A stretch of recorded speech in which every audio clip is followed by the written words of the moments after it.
Hello everyone. तो आज जो मैं ये वीडियो बना रही हूँ ये स्पेसिफिकली प्राइवेट स्कूल्स के टीचर्स के लिए है और ये उन टीचर्स के लिए है जो परमानेंट नहीं है, जो कॉन्ट्रैक्चुअल बेसिस पे लगती हैं। तो भाई पहला सवाल तो मैं तुम लोगों से ये पूछना चाह रही हूँ कि तुम लोग अपना फ़ायदा क्यों उठा रहे हो यार। इतना तुम लोगों का फ़ायदा उठाया जा रहा है, तुम लोगों में इतना कैलिबर है, तुम इतना अच्छा कर रहे हो, उसके बाद भी तुम लोग सैलरियाँ क्या ले रहे हो? 18,000, 20,000, 22,000। यार एक बात बताओ, इतनी पढ़ाई करने के बाद क्या ये कोई सैलरी होती है लेने वाली? तुम लोगों से सुबह 7 बजे तुम्हें स्कूल बुला के 4-4 बजे तक बिठा के गधा मजदूरी कराई जाती है। ठीक है, I am sorry to use that word but that's the reality. गधा मजदूरी हमसे कराई जाती है, उसके बाद हमें घर आके अलग से कॉपियों का बंडल दिया जाता है कि घर जाके भाई कॉपियां चेक करो। उसके बाद तुम्हारे कोई टेम्पलेट वैम्पलेट फिल करने होते हैं, वो भी हमें अपने घर पे करने होते हैं ताकि भाई कोई गलती ना हो जाए। कुछ भी तुम्हें अगर करिकुलम बनाना है या कोई भी पेपर बनाना है तो वो भी तुम अपने घर पे बनाते हो। तो भाई ये तो कितने घंटे की नौकरी हो गई।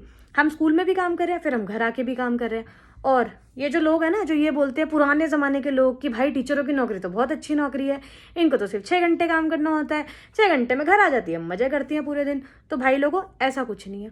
टीचर की नौकरी पहली बात तो 6 घंटे की नहीं है, सुबह 7 से 4 बजे तक की है। 8-9 घंटे की नौकरी तो टीचर वैसे ही करती है, उसके बाद उसे घर आके अलग प्रेशर दिया जाता है। ठीक है, जैसे आम MNC वगैरह के लोग होते हैं ना जो अपना घर आते हैं, हाँ चाहे ऑफिस में वो कितनी भी मेहनत करे भाई, लेकिन घर आके वो रिलैक्स करते हैं। लेकिन टीचर्स के साथ क्या होता है?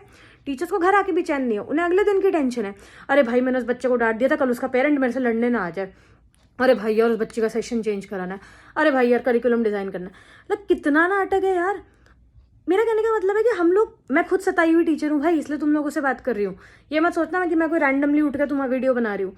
मैं खुद बहुत सताई हुई हूँ, दुखी आत्मा हूँ मैं, मेरे साथ भी यही हुआ है। लेकिन एक चीज़ में मैं बेटर हूँ काफ़ी टीचर्स से, वो ये है कि एटलीस्ट मैंने आवाज़ उठाई है इस चीज़ के खिलाफ। कैसे आवाज़ उठाई है कि जब मैं इंटरव्यू देने गई और मुझे लगा कि यार मेरे को सैलरी बहुत कम दी जा रही है और ये मेरे कैलिबर से जेन्युइनली बहुत नीचे है, तो वहाँ पे मैं उठ के मना करके आ गई। तो ये चीज़ तुम्हें भी करनी चाहिए। काफ़ी सारी लड़कियां हम में से क्या करती हैं, स्कूल का ब्रांड देखते हैं, ओ भाई ये तो बहुत बड़ा ब्रांड है, छोड़ना यार कम में भी काम कर देती हूँ। अरे भाई क्यों करना है? तुम लोग क्यों अपना स्टैंडर्ड गिरा रहे हो? और इससे होता क्या है एक्चुअली कि ये जो लड़कियां जाके काम कर लेती है ना और अग्री कर जाती है कम कम सैलरी में काम करने से, ये एक बेंचमार्क सेट कर देती है। अब भाई स्कूल वाले हैं बड़े शाणे, जो बुड्ढी बुड्ढी प्रिंसिपलें बैठी होती है, चेयरमैन ट्रस्टी वगैरह बैठे होते हैं ना, ये होते हैं बड़े चालू दिमाग के। अब ये क्या करते हैं, इनको पता चल गया अरे भाई 8-9 साल पुरानी टीचर, 5-6 साल पुरानी टीचर, जब ये बंदी हमारे पास 25,000 में नौकरी करने को तैयार है, तो भाई हम फ्रेशर को क्यों दे 30-35,000 सैलरी? हम तो नहीं देंगे भाई, हम तो 18,000 20,000 पे ही रखेंगे। भाई हम क्यों दे 40,000 सैलरी? 40,000 सुन के तो भाई ऐसा लगता है इनको हार्ट अटैक आ जाएगा, जैसे वो बंदा चेयर से गिर जाएगा।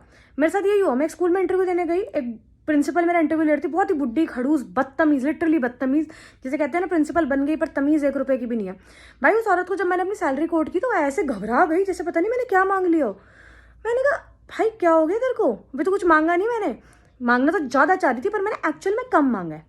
और वो क्यों हुआ मेरे साथ? क्योंकि कुछ स्पेसिफिक टीचर्स, नॉट एवरीवन, कुछ होंगे जो ऑफेंड होकर बैठ जाएंगी, कुछ स्पेसिफिक टीचर्स क्या करती हैं, बहुत बहुत साल के एक्सपीरियंस लेके आके भी कम में काम करने को मान जाती हैं। अब इनमें कुछ वो वाली कैटेगरी की भी आती है, भाई यार मेरे घर में तो बहुत पैसा है लेकिन बस मैं घर से निकलना चाह रही हूँ इसलिए कम में भी नौकरी कर लूंगी। एक ये वाली कैटेगरी भी होती है। इस कैटेगरी की वजह से भी हमें बहुत सफर करना पड़ता है, क्योंकि ये तो घर से निकलना चाह रही है, ये तो कितने में भी काम करने को तैयार है, इन्हें तो टाइम पास करना है। लेकिन हमारे जैसी बेचारी टीचर, मेहनती टीचर, जो पहले भी चल थोड़ा बहुत एक्सपीरियंस लेके आई है, अच्छे स्कूल का एक्सपीरियंस लेके आई है, वो बंदी को क्या करना पड़ेगा? उसको सैलरी पे कॉम्प्रोमाइज करना पड़ेगा। वेयर एज परमानेंट टीचर्स का क्या सीन होता है, इनके स्कूलों में परमानेंट टीचरें बैठी होती है 20-20 साल पुरानी, 25-25 साल पुरानी, 30-30 साल पुरानी, जो भाई साहब सैलरियां ले रही होती है 80,000, 90,000, 1 लाख, 1.5 लाख, प्रिंसिपल की ऑलमोस्ट बराबर सैलरी है तो इनकी पुरानी टीचरें ले रही होती हैं। लेकिन उनकी सैलरी इनको नहीं चुभती। हम थोड़े से फ्रेशर या कुछ साल पुराने एक्सपीरियंस करे हुए बंदे इनसे थोड़ी ज़्यादा सैलरी क्या मांग ले, गलती से भाई गलती से तुमने 35 टच कर दिया ना तो भैया इनकी मौत आ जाती है। अगर तुमने 35 बोल दिया, इनके लिए भाई टीचर क्या है, टीचर की कोई वैल्यू नहीं है। टीचर सिर्फ टीचर, 18,000 सैलरी होती है टीचर की, 20,000 सैलरी होती है, 22,000 सैलरी होती है, इनके लिए टीचर तो ये है। और एक चीज़ तुम्हें मैं ये बोलना चाहती हूँ कि ये जो खड़ूस ट्रस्टीज, प्रिंसिपल्स और ये बुड्ढे बुड्ढे बैठे होते हैं ना चेयरपर्सन तुम्हारे इंटरव्यू लेने के लिए, इनसे घबराने की जरूरत नहीं है। मैंने इंटरव्यू के बाद बहुत सारी लड़कियों को देखा जो आके बोलती हैं यार मैं तो अपनी सैलरी बता ही नहीं पाई इनको, यार वो ना इतने सारे बुड्ढे बुड्ढे बैठे थे और वो इतने डरावने थे ना, मतलब और हमें देख भी ऐसे रहे थे और अजीब से क्वेश्चन पूछ रहे थे और बड़े सोफिस्टिकेटेड से लग रहे थे, तो मैं घबरा गई, इसलिए मैंने कम में ही मान गई। भाई प्लीज़ इनसे घबराने की कोई ज़रूरत नहीं है, ये तुम्हारा कोई घर नहीं चला रहे, इनकी सिर्फ शक्लें खड़ूसों वाली हैं। असल में ये होते बहुत नीच और गिरे हुए लोग हैं। इनको सिर्फ टीचर हायर करने से मतलब होता है और कम से कम दाम में, अच्छी से अच्छी टीचर कम से कम दाम में, इसे कहते हैं कॉस्ट कटिंग। तो भाई प्लीज़ प्लीज़ अपना फ़ायदा उठाना बंद करो। तुम लोग बहुत कैलिबर है तुम लोगों में, तुम लोग बहुत अच्छा कर सकती हो। हमें हर टीचर को पर्सनली जब भी इंटरव्यू होता है तो हम लोगों को यार नहीं कम करना चाहिए, मतलब एक कम करना चाहिए एज एन कि जो तुम एक्चुअल में कोट करते हो ना, तुम्हें लगता है तुम डिजर्व करते हो, प्लीज़ उससे नीचे मत आया करो। क्योंकि तुम लोग नीचे आते हो ना तो बाकी टीचर्स को सफ़र करना पड़ता है। और तुम लोग क्यों आओगे नीचे यार? इतनी पोस्ट है, इतनी सारी हम एमएनसी में देखते हैं, लोगों को इतना अच्छा पे होता है। भाई एमएनसीज में चले जाओ, नाइट शिफ्ट वालों को तो पता नहीं डबल पे होता है। भाई एक घंटे के 300 रुपये मिलते हैं एमएनसीज में काम करने के। 1 घंटा ओटी कर लो 300 रुपये बढ़ गए, एक दिन एक्स्ट्रा काम कर लो 1000 रुपये 1500 रुपये, किसी त्योहार वाले दिन काम कर लो डबल पैसे मिलते हैं, है ना। हम तो उनसे कितने ज़्यादा एजुकेटेड हैं, कितनी चीज़ें हमने पढ़ी हुई होती हैं, हम लोग कितनी मेहनत करके टीचर्स बनते हैं यार। पूरे पूरे दिन खड़े रहते हैं किसी स्कूल में। बहुत आई थिंक बहुत ही कोई कम स्कूल होगा जो टीचर्स को बैठने देता है।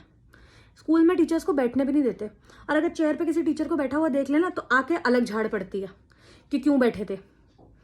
तो तुम सोचो, हम लोगों को ढंग से बैठने नहीं दिया जाता, खड़े होकर हमें 8 घंटे बच्चों को पढ़ाना होता है, ऊपर नीचे फ्लोर्स पे घूमते रहते, इतनी भारी भारी कॉपियाँ लेके एक स्टाफ रूम से लेकर दूसरे स्टाफ रूम में जाते हैं। कितनी मेहनत करते हैं यार। इसलिए करते हैं कि हम इतनी कम सैलरी में काम करें। अपना मुंह खोल के सैलरी मांगो यार, क्यों डर रहे हो? सामने बैठे प्रिंसिपल ट्रस्टी वगैरह किसी से डरने की जरूरत नहीं है। तुम लोगों में बहुत कैलिबर है, मुंह फाड़ के मांगो पैसे जो तुम डिजर्व करते हो। हाँ, मैं ये नहीं कह रही कि भाई तुम्हारा कैलिबर 40,000 का है तुम 1 लाख रुपए मांग लो, ऐसा नहीं कह रही मैं। कैलिबर समझते हो ना, मतलब जितना तुम्हारा कैलिबर है उतना तो मांगो। और एटलीस्ट इतना सोच लो कि यार आज अगर हम ये बेंचमार्क सेट करेंगे तो किसी को जेन्युइनली जिसको पैसों की जरूरत है उस बंदे को भी हमारी वजह से इतने कम में काम करना पड़ेगा। आई नो मैंने जो बातें बोली शायद किसी को हर्ट होंगी, बट मैं तुम लोगों को जेन्युइनली बोलना चाहती हूँ, आई एम रियली सॉरी अगर किसी को मैंने कुछ गलत बोला हो, बट ये रियलिटी है। Please start working on it, और कॉम्प्रोमाइज़ करना गलत चीज़ पे बंद करो।